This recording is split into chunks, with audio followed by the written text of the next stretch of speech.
अस्सलाम वालेकुम। Welcome to my YouTube channel learning with C. आज लर्निंग विद सी में हम एक नई चीज स्टार्ट करने जा रहे हैं, introduction to nano technology. Nano technology एक न्यू फील्ड है और करंट एरा में इसकी बहुत ज्यादा डिमांड है।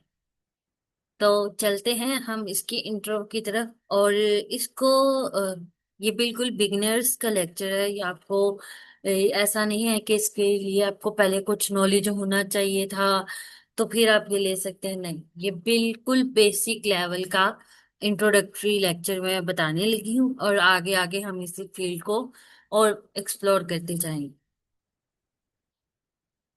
So what is nano technology?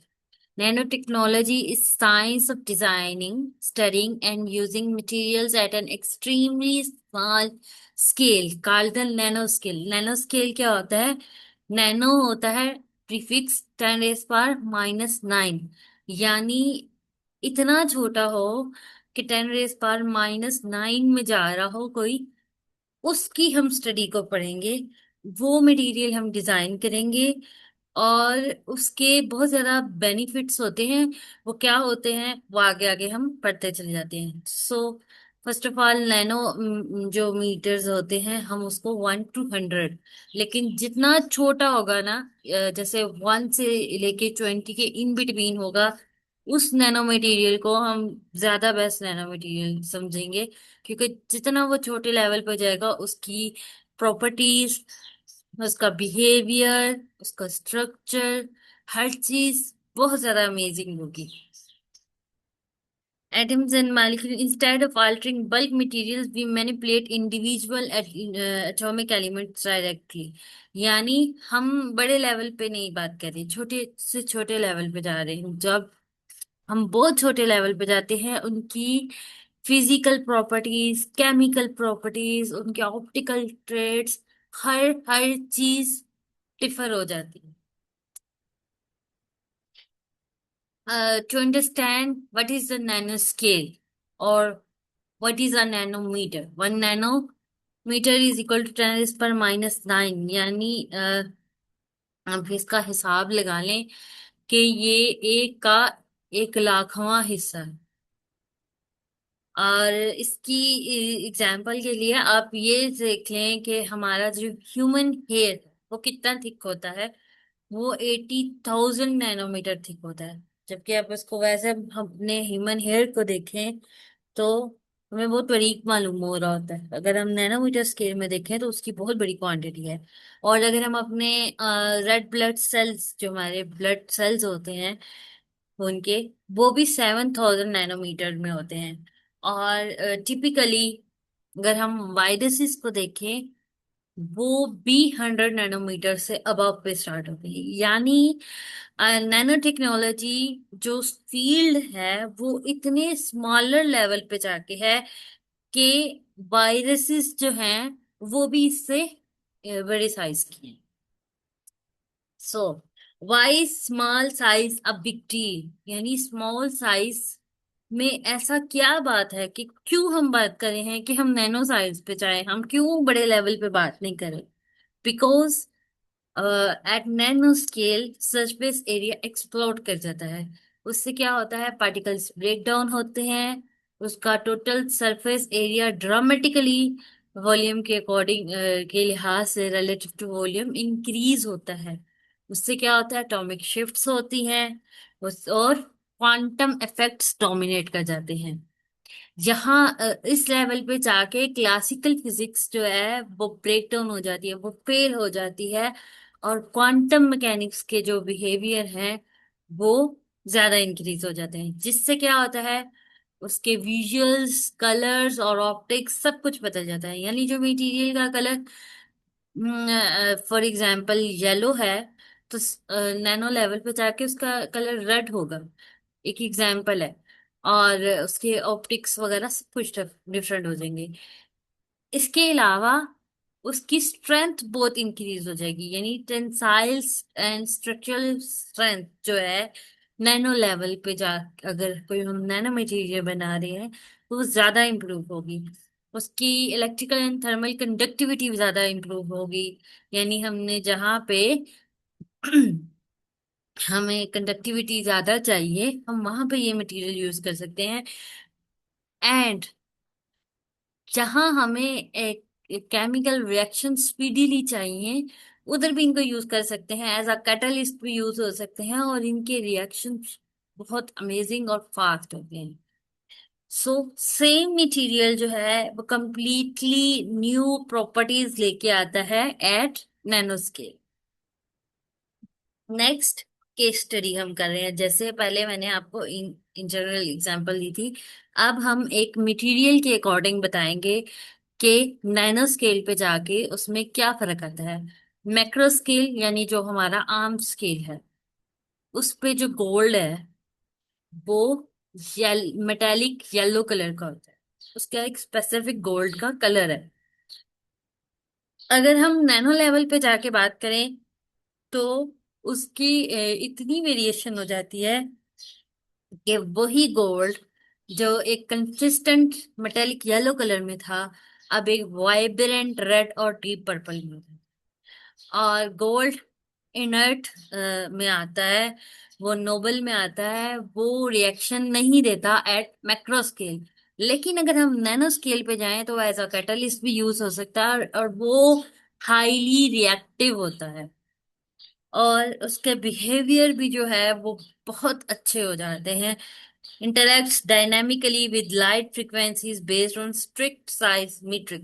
यानी इतना ज्यादा एक मटेरियल नैनो लेवल पे जाके बदल जाता है कि वो ना सिर्फ ये कि उसका साइज बदलता है, उसकी फिजिकल बिहेवियर भी बदलता है, उसका केमिकल बिहेवियर भी बदलता है, उसकी अपीयरेंस भी बदल जाती है। ये आपके सामने ही है।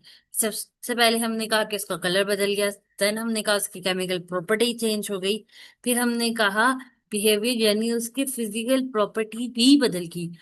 सो when we are going towards a nano level और अ नैनो स्केल, हम बात कर रहे हैं कि वहां पे जाके फिजिकल, केमिकल एंड ऑप्टिकल सारी की सारी प्रॉपर्टीज चेंज हो जाती हैं। अब चलते हैं हिस्ट्री की तरफ कि अब तो हाँ आपने बड़ी जगह नैनो की बात सुनी होगी, लेकिन इसकी बिगिनिंग कैसे हुई, ये कैसे एक बात की गई और कैसे ये आज के वक्त तक पहुंचा। सबसे पहले रिचर्ड फीनमैन ने जस्ट एक हाइपोथेसिस दिया था, एक थे इसने एक बात की थी, उसने कहा था there is a plenty of room at the bottom utilizing manipulating atoms directly।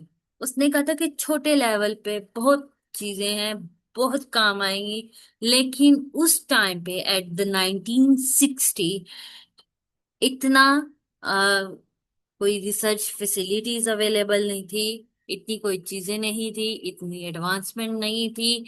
तब उसकी ये बात एक सिर्फ बात थी, तब इस पे वर्क नहीं हुआ। लेकिन जब भी हम नैनो टेक्नोलॉजी की बात करेंगे तो हम सबसे पहले बात करेंगे कि रिचर्ड फिनमैन ने अपनी प्रेजेंटेशन दी थी एक, और उसमें ये उसने कहा था there is a plenty of room at bottom. फिर उसके बाद जो ये वर्ड नैनो टेक्नोलॉजी है, उसको ये टर्म किसने दी, इन 1974 नोरियो टेंगुची ने उसको स्पेसिफाई किया था, एक टर्म दी थी नैनो टेक्नोलॉजी, और उसको डिस्क्राइब किया था कि अल्ट्रा प्रिसीजन मशीनिंग है।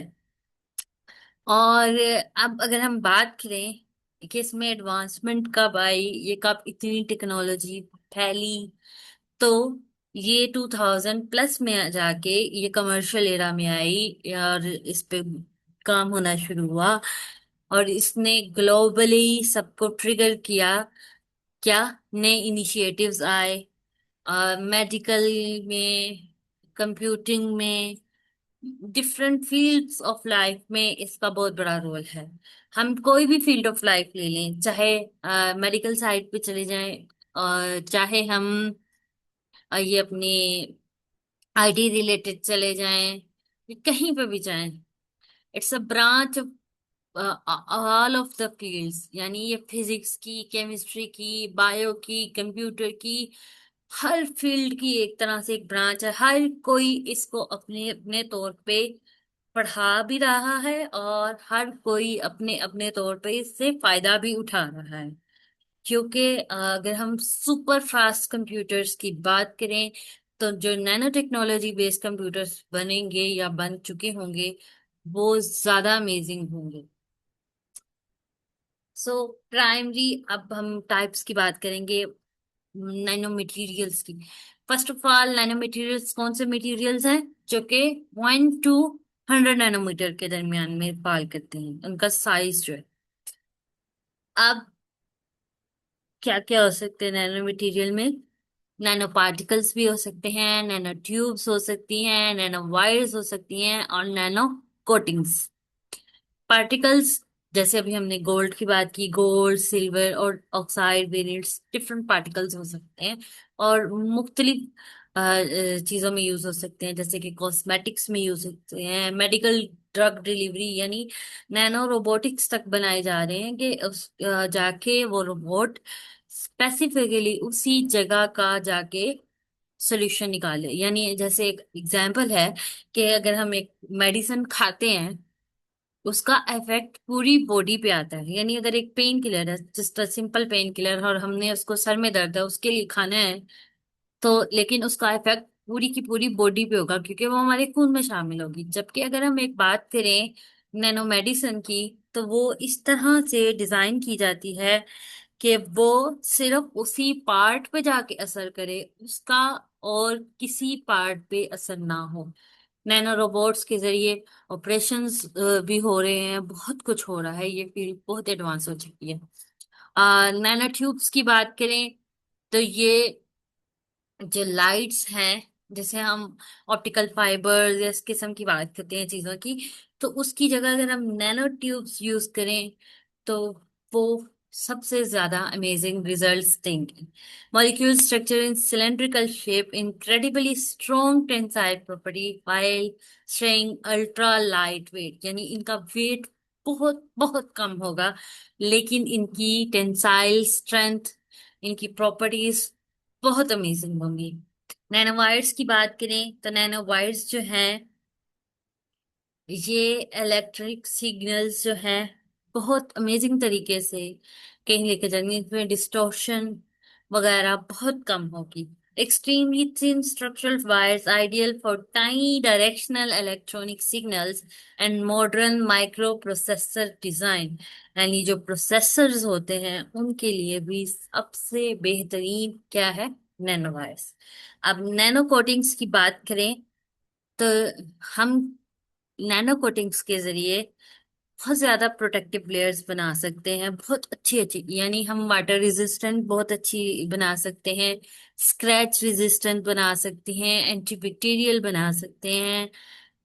बहुत इसके अमेजिंग इफेक्ट्स हैं। जब हम इसको इन डिटेल पढ़ना शुरू करेंगे चीजों को वन बाय वन, अभी तो ये इंट्रोडक्टरी लेक्चर है, इसमें आपको जस्ट छोटी छोटी बातें ही बताई जाएंगी, लेकिन अगर हम एक एक लेक्चर इनके ऊपर बाद में देंगे तो फिर आपको इनकी टेक्नोलॉजी ज्यादा बेहतर तरीके से समझ आएगी।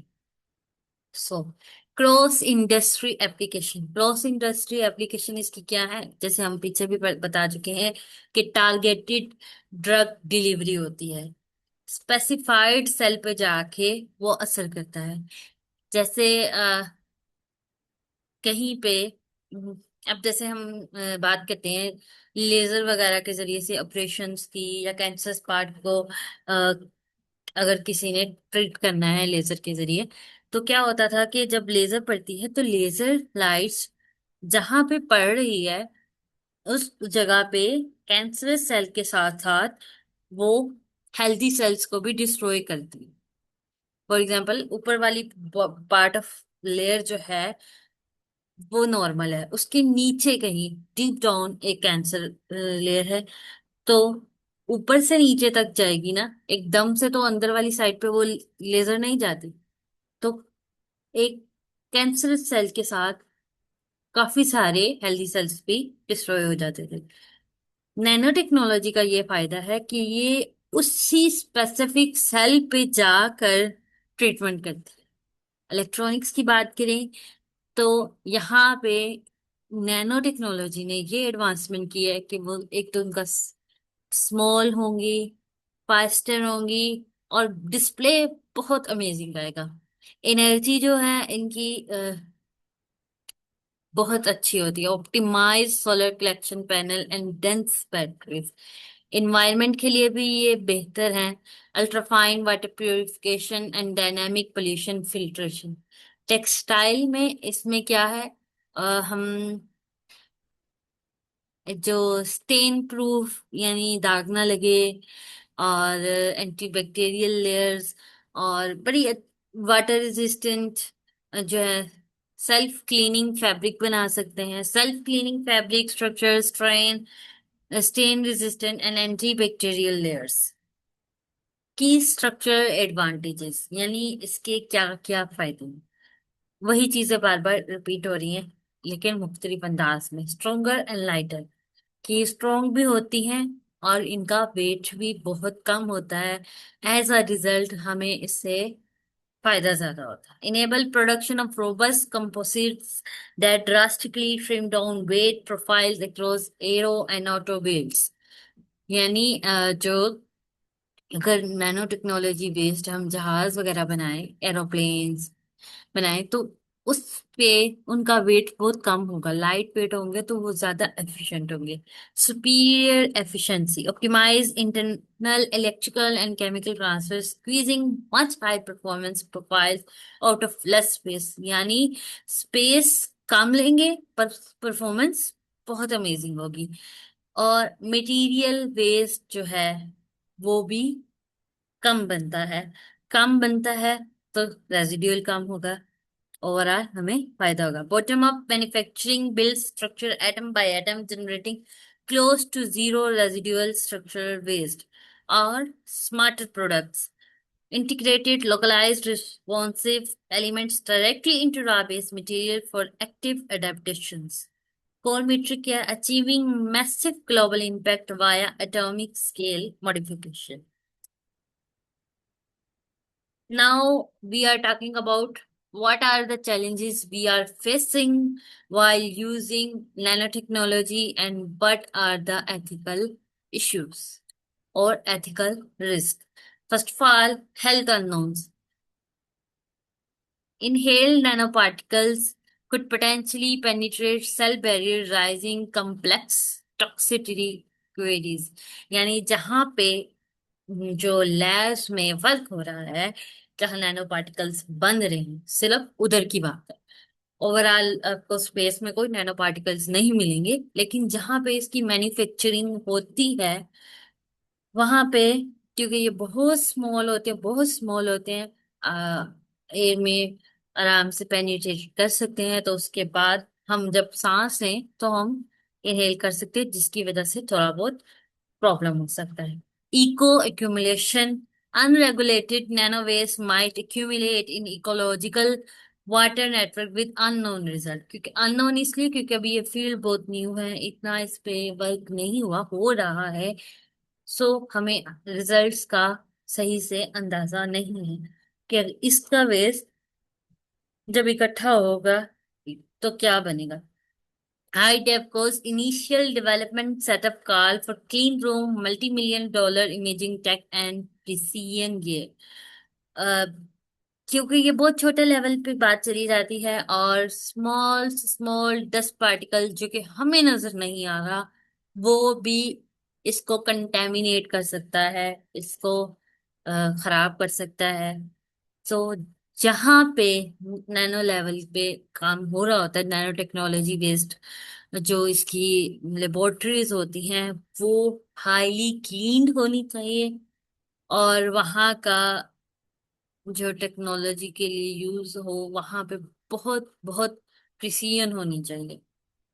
Like in the university where they are going to perform such things, वहां पे स्टूडेंट्स को लैब में अपने शूज पहन के जाना अलाउ नहीं होता।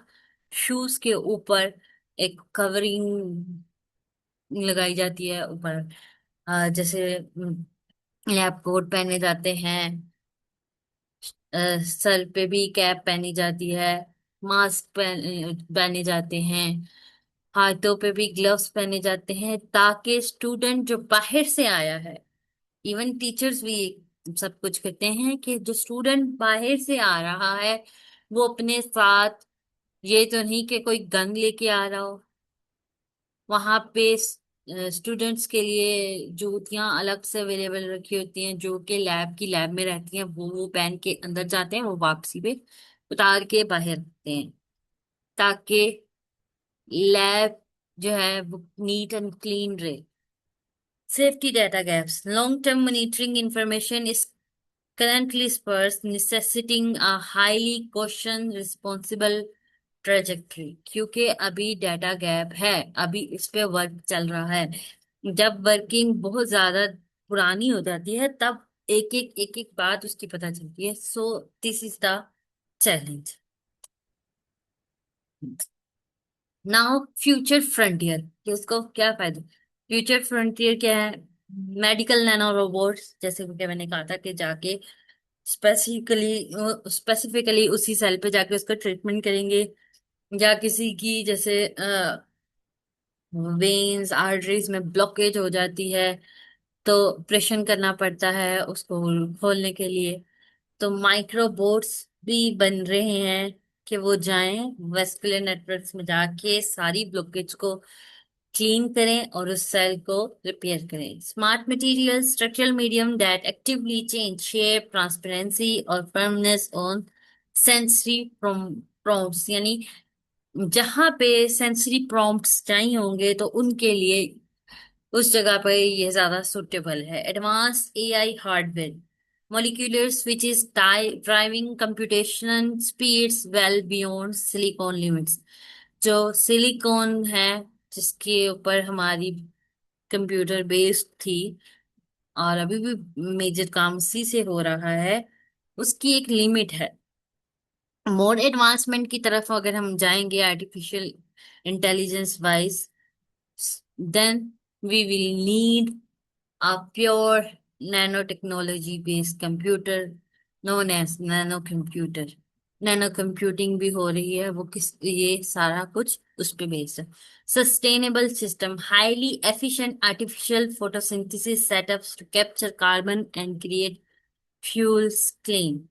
तो हमें इसकी बहुत जरूरत है। Nano technology set to power the next foundational industrial shift, यानी अब जो इंडस्ट्रियल शिफ्ट आएगी वो नैनो टेक्नोलॉजी बेस्ड होगी, जो कि बहुत अमेजिंग होगी। Why should student study this field? अगर हम कहें कि ये क्यों पढ़नी चाहिए, ये बहुत बहुत वास्ट फील्ड है। ये कोई भी पढ़ सकता है, केमिस्ट्री का स्टूडेंट है, फिजिक्स का है, बायो का है, कंप्यूटर का है, इंजीनियरिंग का है। ये इंटरडिसिप्लिनरी है, हर फील्ड में इसका कोई ना कोई ताल्लुक है। फिर ग्लोबली भी इसकी डिमांड बहुत बढ़ रही है, क्योंकि इसका रिजल्ट आपने जैसे पीछे थोड़ा बहुत इंट्रो लिया है, बहुत अमेजिंग है। तो ग्लोबली इसकी डिमांड बहुत है। रिसर्च लेबोरेटरीज में काम करने के लिए रिसर्चर्स चाहिए, जो पहले नैनो टेक्नोलॉजी की फील्ड को पढ़ेगा वही जाके ऐसी जगह पे वर्किंग कर सकेगा। क्रॉस इंडस्ट्री प्रेजेंस, अपनी इसकी स्किल्स बहुत अच्छी हैं। Your skill easily transfer across computing, pharma, energy grids and manufacturing. Expensive research horizon provide deep pools of unexplored conceptual question ideal for original research thesis work। जैसे हम अगर हम normal research वगैरह की बात करते हैं तो उसमें काफी चीजें बहुत ज्यादा एक्सप्लोर की जा चुकी हैं। नई चीज एक स्टूडेंट ने जिसने रिसर्च करनी होती है उसको कुछ नया करके दिखाना होता है। तो वो नया कैसे करेगा? जब वो फील्ड या कोई वर्क ऐसा पकड़े जो पहले इतना एक्सप्लोर नहीं किया हुआ। So nanotechnology is the most unexplored field. अब हम अपने लेक्चर को समराइज करते हैं। सबसे पहले हमने क्या कहा था साइज की बात की थी कि 1 to 100 नैनोमीटर्स में आता है। फिर हमने कहा था कि प्रॉपर्टी जो है वो बदल जाती है, क्लासिकल प्रॉपर्टीज जो है वो खत्म हो जाती हैं, और क्वांटम प्रॉपर्टीज यहाँ पे स्टार्ट हो जाती हैं।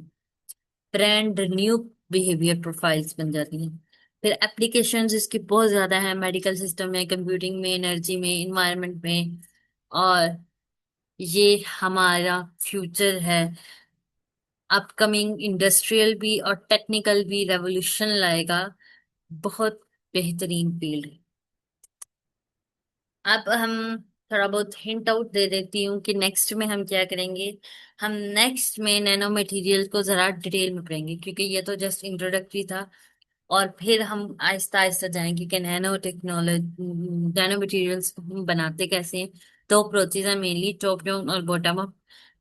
इसमें क्या क्या होता है इसको आपको डिटेल में नेक्स्ट वीडियो में बताया जाएगा। अगर आपको मेरी वीडियो पसंद आई हो तो मेरी वीडियो को लाइक करें, मेरे चैनल को सब्सक्राइब करें, और इस वीडियो को ज्यादा से ज्यादा स्टूडेंट्स तक शेयर करें। मिलते हैं अगली वीडियो में, तब तक के लिए अल्लाह हाफिज, अस्सलाम वालेकुम।